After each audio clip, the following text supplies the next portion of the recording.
मैं जब भी ट्रेन से ट्रैवल करती थी और मेरे सामने वाली सीट पे कोई फैमिली होती तो मैं हमेशा सोचती थी काश मैं भी अपनी फैमिली के साथ ऐसे ट्रेन में ट्रैवल कर सकूं, जैसे वो हंसते मुस्कुराते खेलते खाते पीते पहुंच जाते थे। मैं पूरी ट्रेन में बहुत बोर होती थी, मैं अपनी मूवीज देखती रहती थी और खाने का भी बिल्कुल मन नहीं होता था। बट इस टाइम मैं वो भी फील कर रही थी, बहुत मज़ा आ रहा था हमें, हर छोटी चीज़ हम इंजॉय कर रहे थे और जितना भी आ रहा था हम सब खा रहे थे। मतलब मुझे तो लग रहा है इतनी भूख मुझे कहाँ से लग रही थी।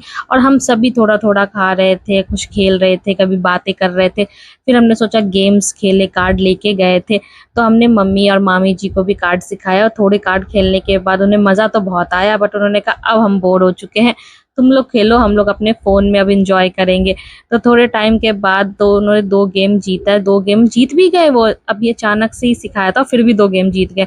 फिर उन्होंने आराम से फ़ोन चलाया, बैठ के अपने एन्जॉय किए, रील्स देखे और उसके बाद हम फिर खाने के लिए पहुँच गए। मतलब हम घर से खाना लेके आए थे, आलू पराठा वग़ैरह, और बाहर का भी खा रहे थे। हम इतना खा रहे थे, हमें खुद समझ नहीं आ रहा था कि हम ऐसे इतना कैसे खा सकते हैं बैठे-बैठे।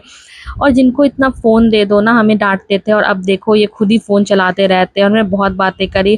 फिर मम्मी ने कहा कि तुम क्या खा रही हो? मुझे भी दो। मैंने कहा ये तो च्युइंगम है। मम्मी कहे मैं भी खाऊँगी। मैंने कहा ठीक है, तो फिर इसे फुला के दिखाओ। तो मम्मी ने बहुत कोशिश करी। मैंने कहा ठीक है रहने दो मम्मी, पता चला वो तुम मेरे मुँह पे ही फेंक दो।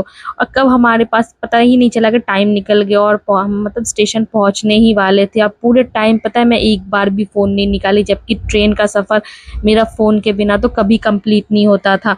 मतलब फ़ोन में मूवीज़ गाने देखती और इस बार लेकिन पता ही नहीं चला, सबके बीच में बातचीत करते हम कब पहुँच गए।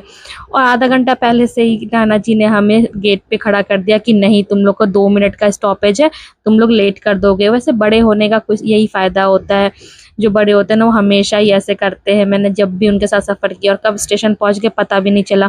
फटाफट सारा सामान निकाला और घर के लिए